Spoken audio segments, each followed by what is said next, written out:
Que a paz de Deus, nosso Pai, e do Senhor Jesus Cristo seja com todos.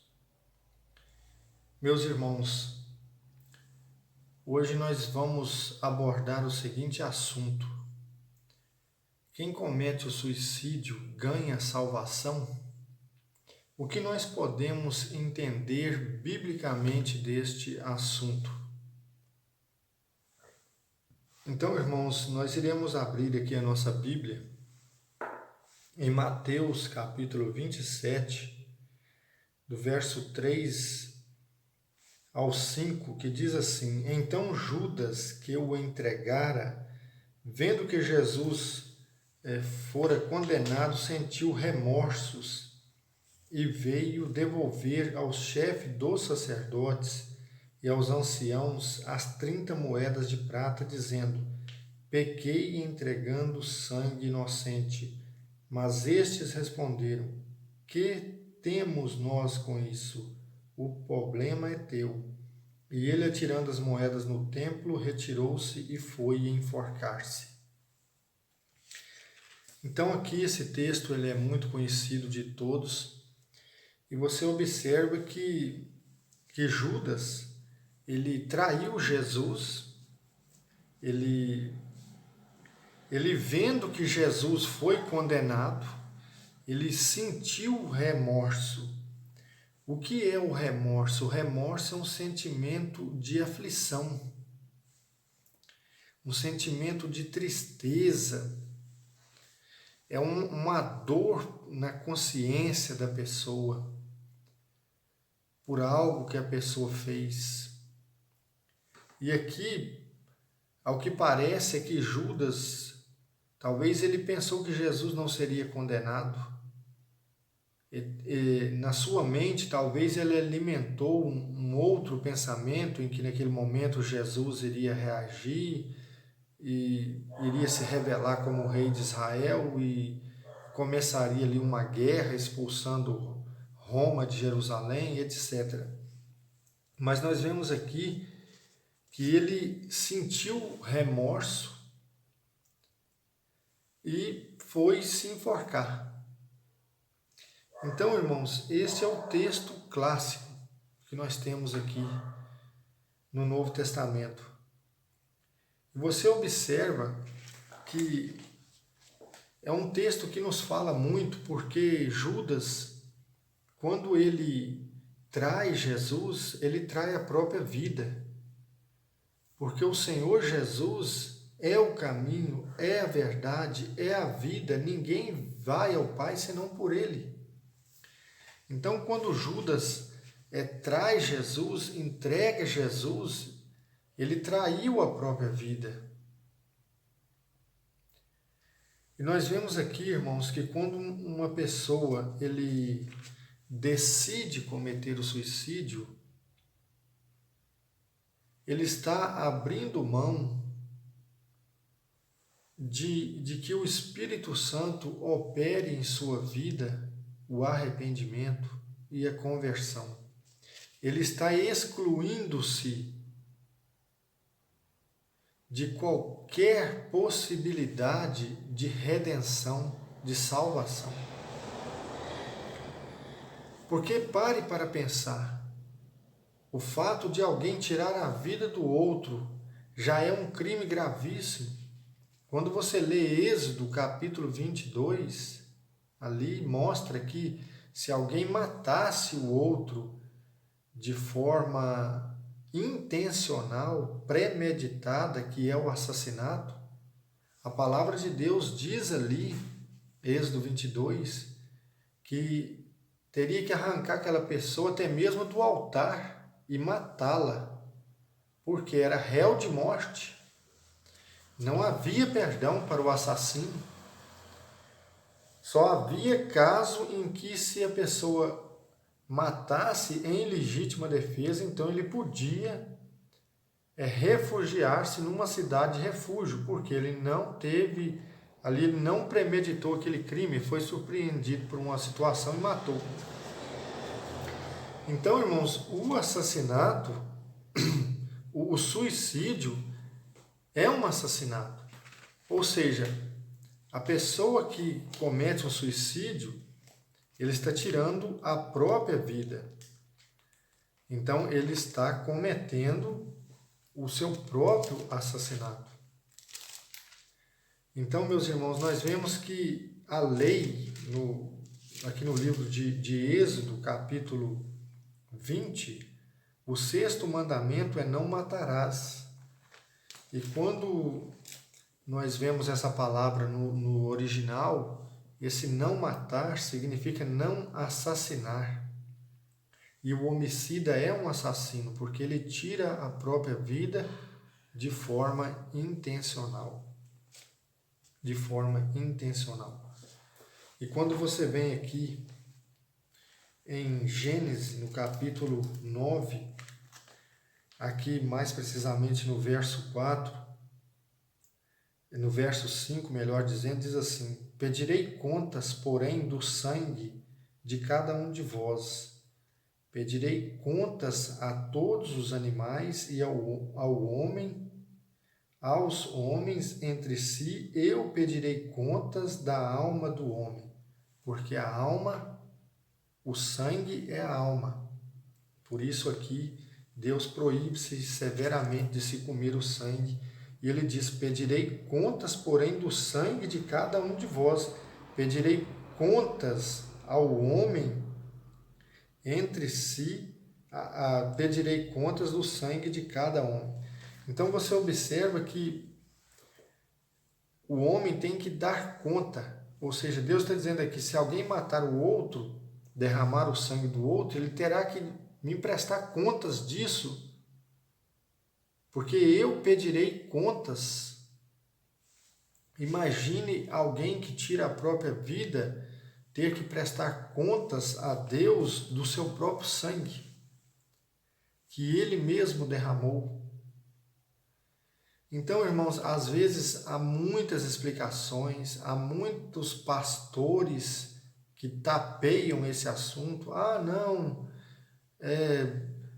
há casos que tem salvação, não sei o quê. Não, irmãos, nós temos que entender que cada caso é um caso. É lógico, há casos de uma forma e de outra. Deus é o juiz supremo, ele julgará com justiça.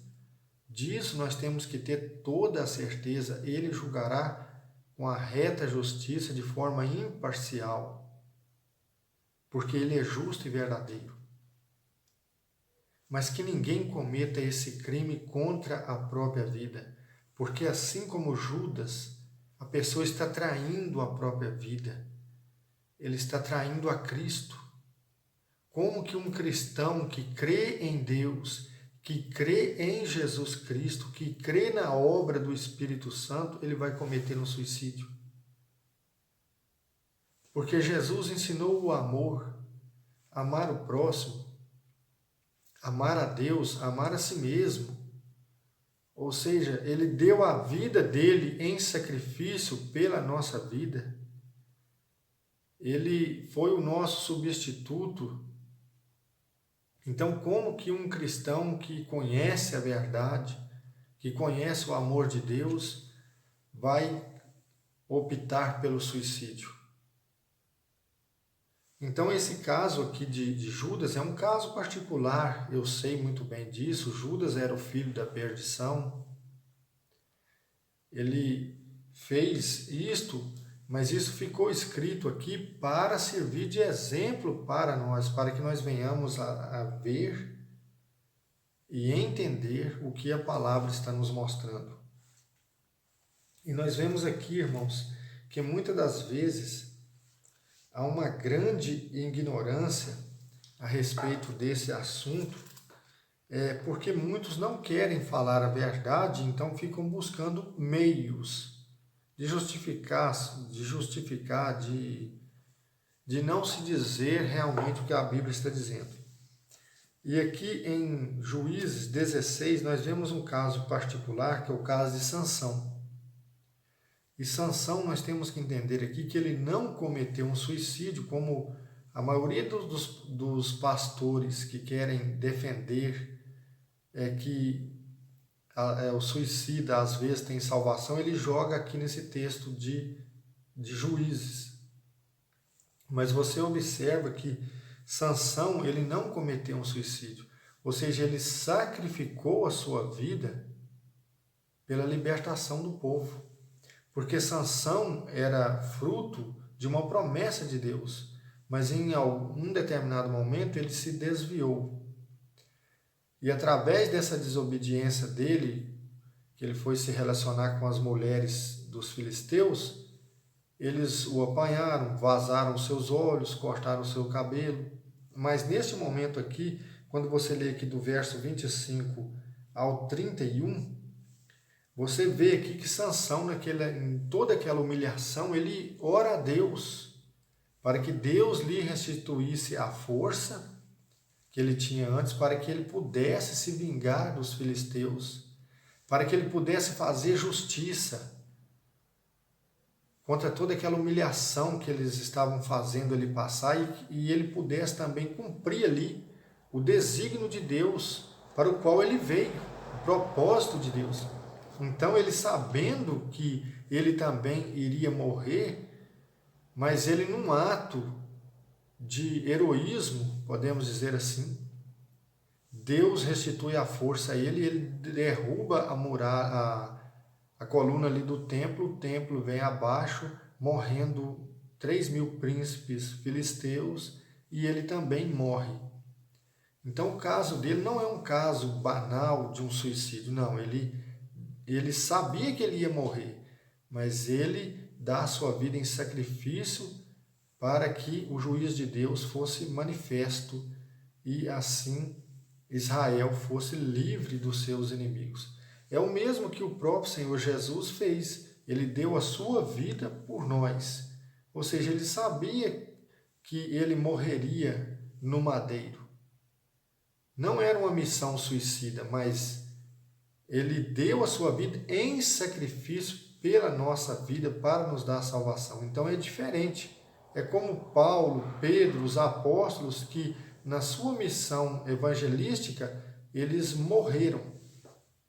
É pela pregação do evangelho. Então isso não é ser suicida, mas sim é um ato de amor, em que alguém oferece a sua vida pela vida do outro. Então Sansão ele se enquadra nesse aspecto a qual eu acabei de dizer. Ele deu a vida dele em sacrifício para se fazer a justiça de Deus e libertar Israel de seus inimigos. Mas nós vemos aqui nesse caso de Judas que ele abriu mão da salvação. Porque quando ele entrega Jesus, ele exclui Jesus da sua vida. Ou seja, irmãos, entendam o que eu quero dizer.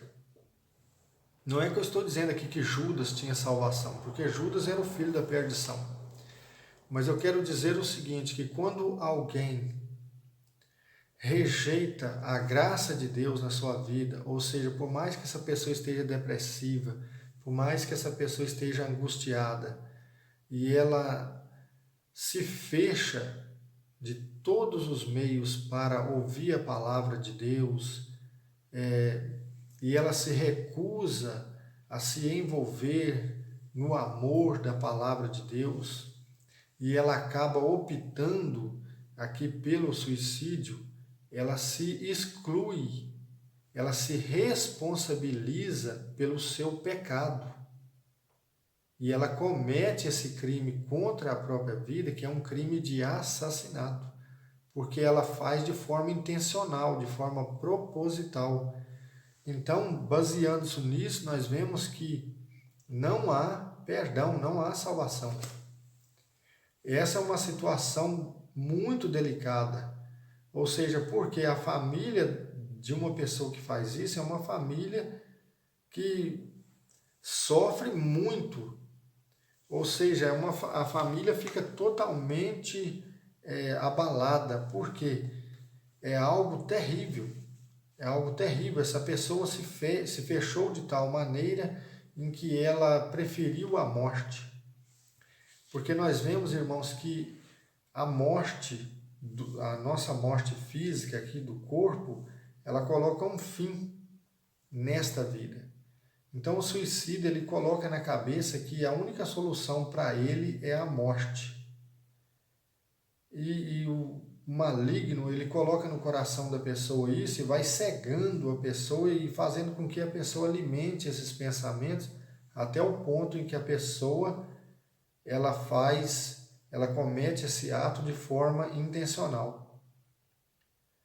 Então, quando a pessoa faz isso, ela não deixa o Espírito Santo agir na vida dela, ela abre mão da graça de Deus. E quando ela abre mão da graça de Deus, que é a redenção por meio de Cristo, como que ela poderia ser salva?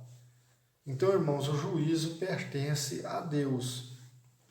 Mas nós temos que entender que a palavra de Deus, ela não nos deixa ignorantes, ou seja, ela nos dá uma direção.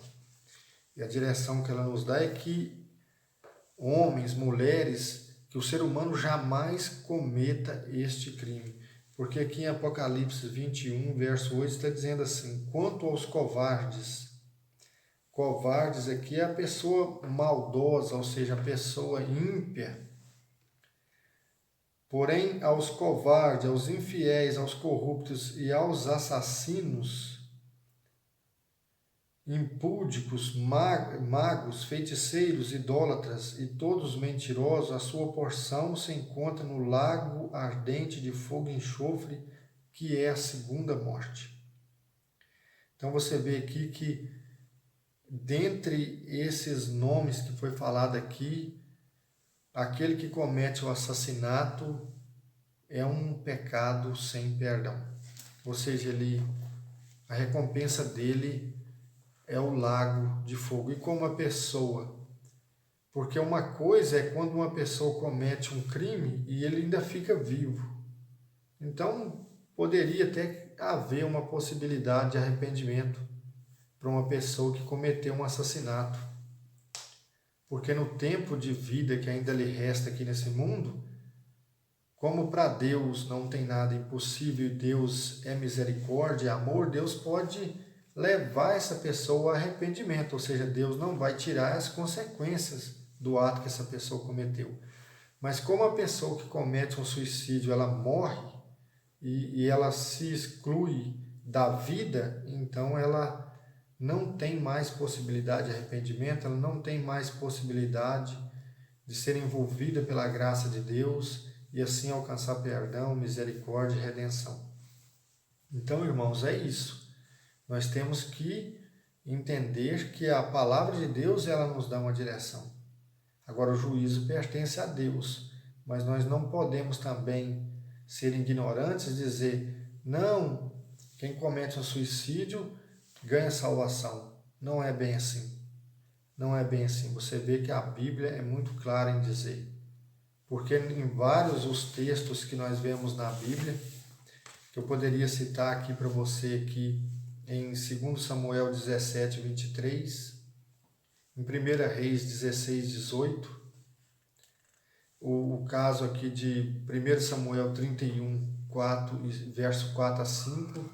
Então, em todos esses casos, há uma motivação. Essas pessoas se envolveram em traição, em conspiração, em assassinato. Então, e no final elas cometeram o suicídio. Mas o fato principal é que a pessoa, ela não se deixa, ela de todas as formas, ela não permite que o Espírito Santo opere no seu coração. Ela fecha a porta do seu coração e vai e comete o ato. Então, irmãos, que Deus tenha misericórdia, porque esse é um pecado gravíssimo, que ninguém venha a cometê-lo. Que Deus vos abençoe e fiquem na paz, em nome do Senhor Jesus.